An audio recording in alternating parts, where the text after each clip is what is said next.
दोस्तों, अगर आप घर पर हो तो हेडफोन लगा लीजिए, क्योंकि आज जो फिल्म हम एक्सप्लेन करने जा रहे हैं वो आपको 8 से 10 मिनट में मजा ही मजा देने वाली होगी। कहानी की शुरुआत में हमें एक 20 साल की लड़की दिखाई जाती है जिसका नाम मारिया होता है। ये काफी ज्यादा खूबसूरत होती है। ये हॉस्टल में लड़कियों के साथ रहकर डॉक्टर की पढ़ाई कर रही है, लेकिन इसका सपना बहुत ज्यादा पैसा कमाने का होता है, इसलिए ये पार्ट टाइम में लोगों का बॉडी मसाज कर उनको हल्का करती है और काफी ज्यादा लोग मारिया से आकर्षित होकर उसे काम देते हैं। कहानी में हमें दिखाया जाता है कि मारिया का खास कस्टमर टोनी उसके पास आता है और उसे मसाज के लिए अपने घर लेकर जाता है, जहां मारिया उसको फुल बॉडी मसाज देती है जिससे उसे नींद आ जाती है। अब मारिया भी कपड़े पहनकर वापस हॉस्टल आ जाती है।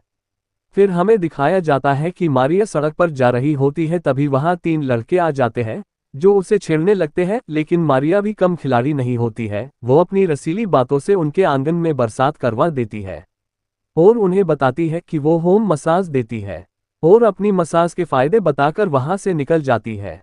फिर हमें दिखाया जाता है मारिया अपने अगले कस्टमर के घर उसका मसाज करने जाती है। वो उसका मसाज कर देती है, लेकिन मारिया की हॉट बॉडी देख वो गर्म हो जाता है और मारिया के साथ घपाघप कर देता है। अब दोनों खूब मजा करते हैं। वो लड़का निपटकर सो जाता है और मारिया नहाकर वहां से निकल जाती है। वैसे मारिया के लिए ये आम बात थी, क्योंकि मारिया फुल बॉडी मसाज देती थी जिससे उसके कस्टमर गर्म हो ही जाते थे। अब ऐसे में उनके साथ एक हॉट लड़की हो, उसे भला कौन छोड़ना चाहेगा। अब मारिया अपने अगले कस्टमर से मिलती है जो मशहूर मॉडल सोफी होती है। ये पहले मारिया को अपने साथ खाना खिलाती है, उसके बाद मारिया उस मैडम की मसाज करती है। मैडम को उसकी मसाज से काफी ज्यादा सुख मिलता है। फिर बातों ही बातों में मारिया सोफी को बताती है कि उसका सपना भी मॉडल बनने का है। तब सोफी उससे कहती है, एक मशहूर फोटोग्राफर मेरा दोस्त है, वो तुम्हारी पिक्चर ले लेगा जिसे मैं कंपनी में भिजवा दूंगी। फिर मारिया वहां नहाकर वापस चली जाती है। फिर हमें दिखाया जाता है कि मारिया सोफी के घर आ जाती है, जहां वो मेकअप कर रही होती है। वो काफी ज्यादा खूबसूरत लग रही होती है। फिर वहां फोटोग्राफर आ जाता है जो सोफी का दोस्त होता है। वो मारिया की फोटो लेने लगता है। मारिया का गर्मा गर्म बदन देख उसके अरमान जाग जाते हैं, लेकिन वो अपने पर काबू कर उसकी फोटो ले लेता है। मारिया भी काफी ज्यादा खुलकर पॉज दे देती है। फोटो शूट होने के बाद मारिया वहां से चली जाती है, लेकिन अब ये लड़का काफी ज्यादा गर्म हो जाता है। अब वो सोफी के साथ इंटीमेट हो जाता है और इनको देखकर ये समझ आ जाता है कि दया कुछ तो गड़बड़ है, यानी ये दोनों प्रेमी है। फिर हमें दिखाया जाता है एक दिन सेम मारिया को फोन कर सोफी के घर तस्वीर लेने बुलाता है। मारिया तैयार होकर सोफी के घर आ जाती है, जहां सेम मारिया को उसकी तस्वीर दिखा देता है, जिसे देख खुश हो जाती है।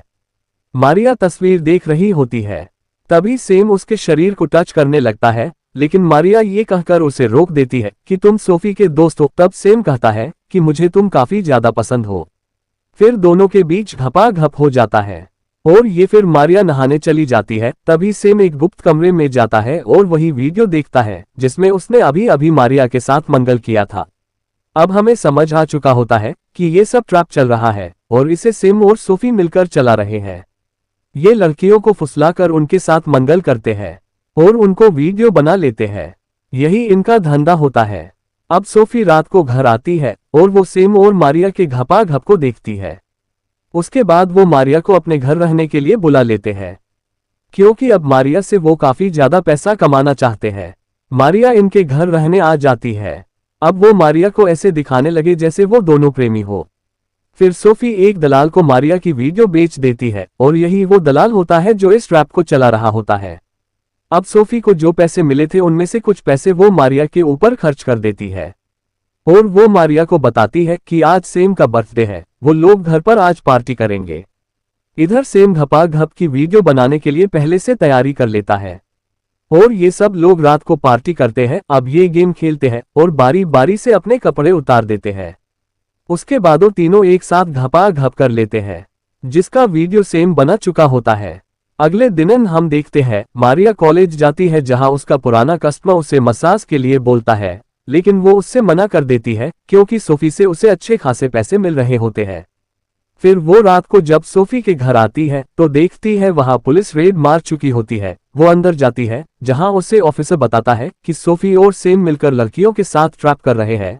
वो उनका वीडियो बनाकर एक दलाल को बेचते हैं और तुम भी उनका शिकार हो चुकी हो। लेकिन वो ऑफिसर उससे कहता है कि मैं तुम्हें इससे बाहर निकाल दूंगा, और उसे हवस भरी नजरों से देखता है, जिसे देख मारिया समझ जाती है कि इसे भी मेरे साथ करना है। फिर हमें दिखाया जाता है कि वो ऑफिसर मारिया के साथ घपाघप करने के लिए आता है, और मारिया के साथ घपाघप कर लेता है, लेकिन मारिया भी अपने मोबाइल में उसकी वीडियो बना लेती है और वहां से निकल जाती है। अब हम देखते हैं मारिया टैक्सी में बैठी होती है और वो उस ऑफिसर को वो वीडियो क्लिप भेज देती है और उसे चेतावनी देती है कि अगर दोबारा तुमने मुझे परेशान किया तो ये वीडियो वायरल कर दूंगी।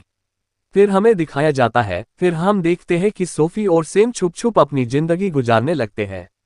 इसी बीच मारिया एक दिन सोनिया का पीछा करते हुए एक कैफे में जाती है जहां वह उस अफसर से मिलती है और उसके साथ एक प्लान बनाती है और उससे कहती है कि मैं तुम्हारी मदद करूंगी, लेकिन तुम्हें मेरा नाम उस केस से हटाना पड़ेगा। वो मान जाता है। अब सोफी के पैसे खत्म होने लगे थे, वो फिर लड़की को कैफे में मिलने बुलाती है ताकि उसे फंसाकर उससे पैसे कमा सके। अब मारिया हमेशा सोफी का पीछा करती, वो जहां भी जाती मारिया उसके पीछे पीछे जाती थी। फिर एक दिन वो सेम से मिलती है और उसे ऐसा जताती है जैसे उसको किसी भी बात की कोई भनक तक ना हो, क्योंकि मारिया के दिमाग में कोई ना कोई प्लान तो चल ही रहा होता है। फिर एक दिन वो अपनी एक दोस्त से मिलती है और उसे पेन कैमरा देती है जिससे उन्हें सोफी का वीडियो बनाना होता है।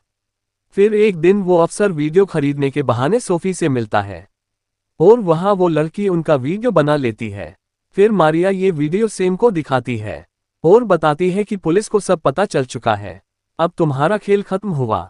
और उससे कहती है कि अब तुम्हें वही करना पड़ेगा जैसा मैं कहूंगी, क्योंकि इसके अलावा तुम लोगों के पास कोई दूसरा रास्ता भी नहीं है। फिर हमें दिखाया जाता है एक दिन मारिया इन दोनों की खोपड़ी पर बंदूक रख देती है और इन्हें आधी रात को एक सुनसान जगह ले आती है।